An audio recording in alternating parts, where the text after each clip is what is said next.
92nd lesson. The prom. I gave him my word, Mom.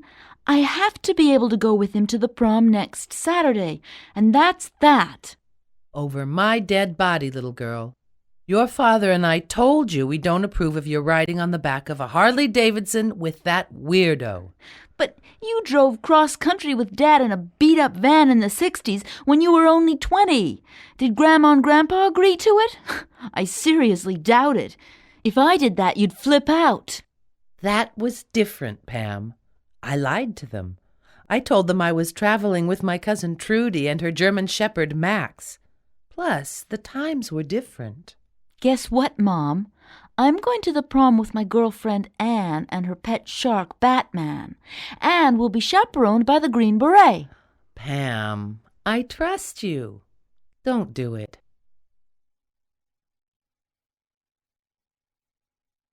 Exercise. Your uncle and aunt don't approve of premarital sex.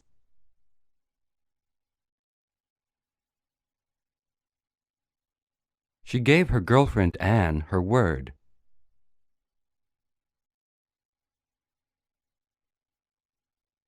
I don't trust you.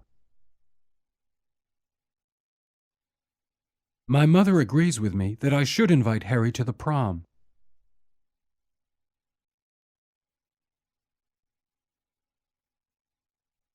I doubt the Bulls will win the championship this season.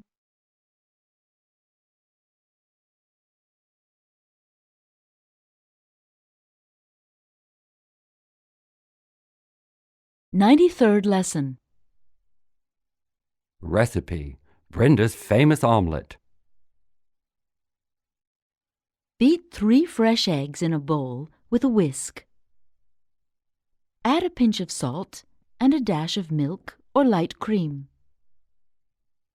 Grate 2 ounces of cheddar cheese and dice half a ripe tomato. Chop a small onion and a quarter of a green pepper. Melt a dab of butter in a frying pan, and when it's hot, pour in the egg mixture. Stir for a few seconds, and then add the cheese, tomato, onion, and green pepper. Cook over a high flame for 2 to 3 minutes, and then flip the omelette. Careful not to break it. Turn off the stove and leave the omelette in the pan for another minute. Sprinkle on a bit of black pepper and garnish the dish with sprigs of fresh parsley. Serve immediately with lightly buttered toast. Exercise. Beat 9 eggs into a bowl with a whisk. I don't know how to cook, but I can turn on and off the stove.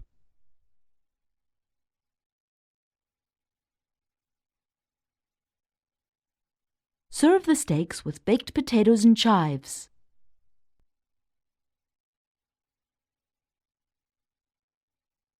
Stir the soup every half a minute.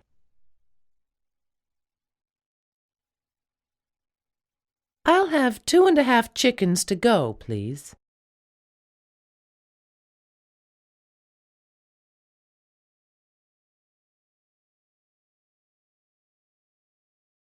94th lesson. Listen to me. Good morning, ladies and gentlemen. My name is William H. Bridges, and I know you've come here this morning to learn more about the 10 steps to building better bridges in your relationships at home and work.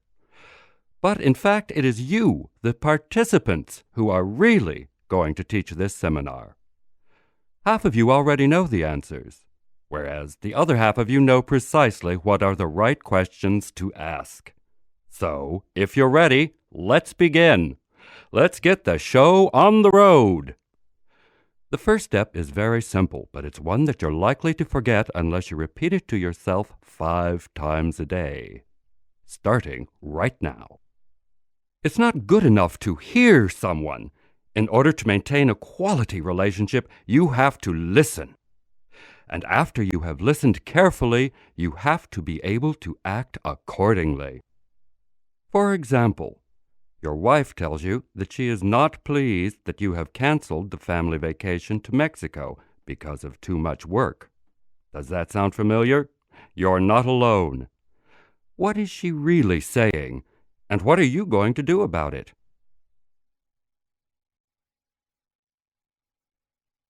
Exercise. 5 steps to making more money.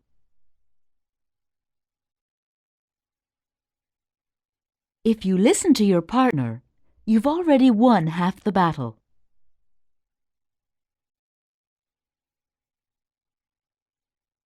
To surf in the Gulf of Mexico sounds like a great idea.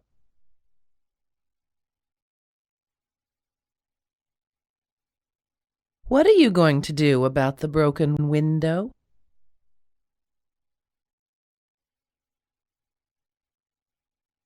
Teach me how to speak Spanish, Carlos. I'm going to Puerto Rico.